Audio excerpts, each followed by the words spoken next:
The pit was never meant to be found. It lay hidden deep in the forest, shrouded by gnarled trees and thick fog, as if nature itself conspired to keep it a secret. No one could say for sure when it first appeared. Some believed it had always been there, a wound in the earth older than time. Others whispered that it was a portal to hell, or perhaps worse, a passageway to something that no human mind could comprehend.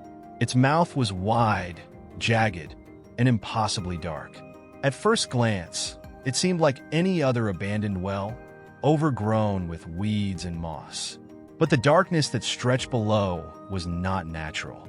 It wasn't just the absence of light. It was a void that seemed to devour everything around it. A chill lingered in the air, as if the pit exhaled death itself.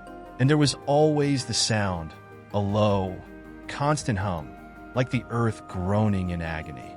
Locals knew to stay away, though no one ever spoke about it directly. There were stories, of course. Some said they had seen people standing at the edge, staring into the abyss for hours, their faces pale and eyes wide with terror. Others swore that on certain nights, under a full moon, you could hear voices rising from the depths, whispers of the damned, begging to be freed. But all of this was dismissed as folklore. That is, until the night Evan Marshall disappeared. Evan was no stranger to the woods. He had grown up near them, had played among the trees as a boy, but he had never heard of the pit, not until his friends dared him to find it. They had all been drinking, laughing about the town's old legends. The Bottomless Pit, they called it, mocking the very idea that something so terrifying could exist so close to home. But Evan, prideful and emboldened by the liquor, had taken the challenge seriously. "I'll find it," he had boasted, "and when I do, you'll all have to pay up." No one expected him to follow through. But Evan had a stubborn streak, one that often got him into trouble. He set out alone that night, armed with nothing but a flashlight and a growing sense of dread. The deeper he went into the forest, the more unnatural it felt. The trees seemed to close in around him, their branches like skeletal hands reaching out to pull him back. The air was thick with decay, a foul stench that clung to his skin and filled his lungs. Yet he pressed on, driven by the absurdity of the dare and the thrill of proving himself. Hours passed before he finally stumbled upon it. The pit. It was larger than he expected, its gaping maw seemingly wider than any well he had ever seen. As he stood at the edge, peering down, his breath caught in his throat. His flashlight beam barely scratched the surface of the darkness below. He dropped a stone into the pit, listening for the sound of it hitting the bottom. But there was nothing, no echo, no splash. Just silence. Curiosity clawed at him, stronger than fear. What was down there? How deep could it go? His mind buzzed with questions, irrational thoughts that seemed to take hold as he stared into the abyss. And then, without thinking, he crouched down, inching closer to the edge. That's when he heard it, a voice. Faint, but unmistakable. His heart stopped. At first, he thought it was just the wind, or maybe his own mind playing tricks on him.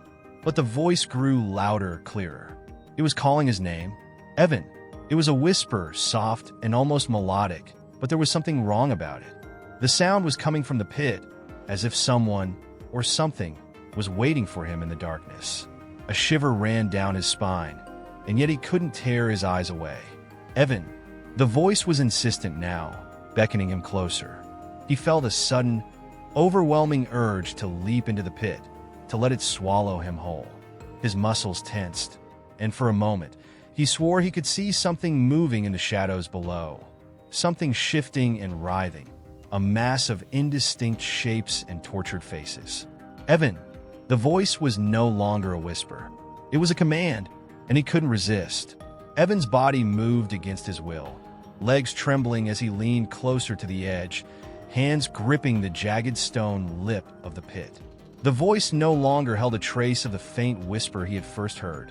It had grown louder, more insistent, vibrating through the air like a physical force, pulling at him. His mind screamed to stop, to turn around and run, but his body refused to obey.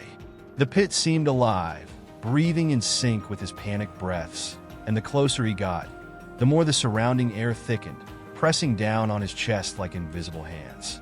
His flashlight flickered and died, casting him into complete darkness. But he didn't need light anymore. The voice filled his head, and the pit was all he could focus on. His heartbeat pounded in his ears, quickening with each step forward, each inch closer to the abyss. "Come down!" The words dripped with malice now, no longer seductive, but filled with a hunger that made his skin crawl. He could feel it, deep in his bones. Whatever was in the pit wanted him. It needed him. Just as his toes edged over the lip of the pit, a sharp noise broke through the oppressive hum of the voice. It was distant, like the crack of a branch or a stone being kicked across the forest floor. For a split second, the spell broke, and Evan snapped back into reality. His breath came in ragged gasps, and his heart pounded wildly in his chest as he staggered backward, away from the edge. What the hell?" he muttered, stumbling away as he wiped the cold sweat from his brow. He glanced back toward the pit, expecting to see something, but it was still there, gaping and dark, unchanged, as if mocking his fear. His instincts screamed at him to flee, to never look back, but curiosity, foolish and primal, still gnawed at him. He forced himself to look again. The pit, with its black, endless void, seemed almost indifferent now, silent once more. Yet deep inside, he knew what he had heard, and worse, what he had felt. He wasn't alone out here. Suddenly, the forest around him came alive with movement. Branches creaking, leaves rustling, as if something massive shifted in the shadows. Evan's head snapped up, eyes darting through the darkness. He could see nothing, but he felt it. Eyes on him, watching, waiting. Then, out of the corner of his vision, something emerged from the pit. It was slow at first, barely noticeable. A thin, spindly arm, unnaturally long and skeletal, rose from the depths of the darkness, its fingers curling like the claws of a dead thing. Evan froze, every muscle in his body screaming to run, but he couldn't tear his eyes away. One arm was followed by another, and then a third. Each clawed hand gripped the edge of the pit with a sickening squelch, dragging whatever it was closer to the surface. It was like watching a nightmare unfold in slow motion. The creature that emerged was no longer human, if it had ever been. Its form was grotesque, a twisted amalgamation of rotting flesh and bone, its skin hanging in ragged strips. Its head, if it could be called that, was little more than a gaping maw of teeth, blackened and jagged, stretching wider than should have been possible. Eyes, too many eyes, glimmered in the darkness, staring hungrily at Evan. And then it spoke. "You heard us." The voice was no longer a whisper, but a chorus, a cacophony of voices overlapping, filling the air with a grotesque harmony. "Come closer. We have waited so long." Evan's blood ran cold.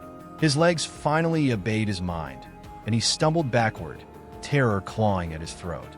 He turned to run, but the forest seemed to close in around him, the trees twisting and bending, forming a cage of branches that blocked his escape. The pit behind him hissed, and he could hear the scraping of claws, the wet slither of bodies dragging themselves from the depths. "No," he breathed, panic rising. He darted to the left, pushing through the undergrowth, but the branches seemed to reach out, snagging his clothes, scratching his skin. The hum in the air grew louder, almost deafening, and the chorus of voices from the pit grew more frantic, more desperate. "Don't run, it's too late." His flashlight, now hanging loosely from his belt, flickered back to life for a brief moment, casting a thin beam of light over the forest floor. That's when he saw them, more figures emerging from the shadows, from the trees themselves. Twisted, decayed forms, their hollow eyes fixed on him, mouths hanging open in silent screams. Evan ran. He ran like his life depended on it, because it did. His heart hammered in his chest, his lungs burned, but he didn't dare stop. The forest seemed endless, the trees stretching on forever, as if the pit had swallowed the very landscape around him. The voices followed, no longer just behind him, but everywhere, surrounding him. "You can't escape." The ground beneath his feet trembled. For a brief, horrifying moment, he wondered if the pit wasn't just in one place, if it was spreading, devouring the earth beneath him, chasing him down with its endless hunger. Then, just as his legs were about to give out, he saw it, a flicker of light through the trees. Evan's legs burned, muscles screaming for relief as he sprinted toward the faint flicker of light ahead. His chest tightened, every breath a struggle as the oppressive voices swarmed his mind. Behind him, the grotesque creatures from the pit dragged themselves forward, their rasping breaths and scraping claws growing louder. The light grew brighter, cutting through the suffocating darkness. It was his salvation, his only chance. As he burst through the dense trees, the forest suddenly opened up into a small clearing. There, at the center, stood an old wooden shack, barely holding together under the weight of age. A single lantern hung from a rusted hook near the door, its flame weak but steady. Without thinking, Evan lunged toward the shack, throwing himself inside and slamming the door shut behind him. He collapsed against it, gasping for air, hands trembling. His mind raced, trying to make sense of what had just happened. The pit, the creatures, the voices, it was impossible. And yet, the terror gnawing at his soul told him otherwise. For a few precious moments, there was silence. The voices outside had faded.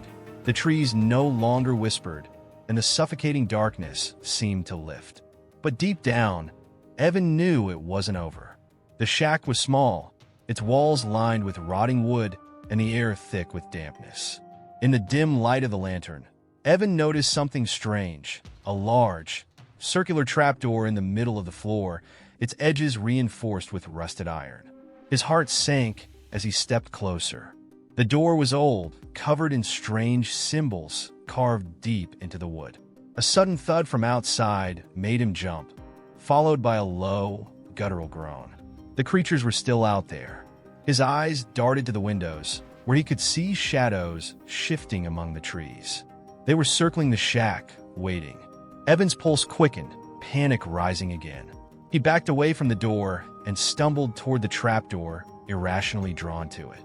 It was as if something below was calling to him, pulling him deeper into the mystery that had swallowed him whole. He crouched, hands trembling as he reached for the rusted latch. It gave with a sharp creak, and the trapdoor swung open. A foul stench rose from the dark hole beneath the shack, more putrid than the decay of the forest. But what made Evan's blood freeze was what lay below, a second pit, darker than the one outside, darker than anything he had ever seen. The pit's mouth seemed to stretch wider, an endless abyss, filled with the same sickening whispers calling to him. His heart pounded in his ears. This wasn't a trapdoor to safety. It was a portal, another gateway to whatever nightmare was lurking beneath the earth. The bottomless pit. It wasn't just a hole in the ground, it was everywhere. It was the heart of the forest, the twisted core of something ancient and evil that had been waiting, feeding on the lost and the curious for centuries. And now it had him. A sharp knock on the door snapped him out of his trance. The creatures outside were growing impatient. He could hear their claws scraping against the wood, their guttural groans growing louder. He was running out of time. Evan's mind raced. Stay in the shack, and he would be torn apart by the horrors outside. But going down into the second pit, it felt like a surrender, an acceptance of something far worse than death. Yet there was something in that dark void that beckoned him, offering a final escape from the nightmare surrounding him. The door cracked as one of the creatures slammed into it, with splintering. They were almost inside. He had no choice. With a final, desperate breath, Evan stepped toward the edge of the trapdoor. The voices in the pit grew louder, more eager, as if sensing his decision. "Come home!" Evan closed his eyes and leaped into the darkness. The fall felt endless, like sinking into the deepest ocean, where no light could reach. His body twisted in the void, weightless, as the whispers surrounded him, growing louder, more frantic. And then, suddenly he stopped. The impact never came.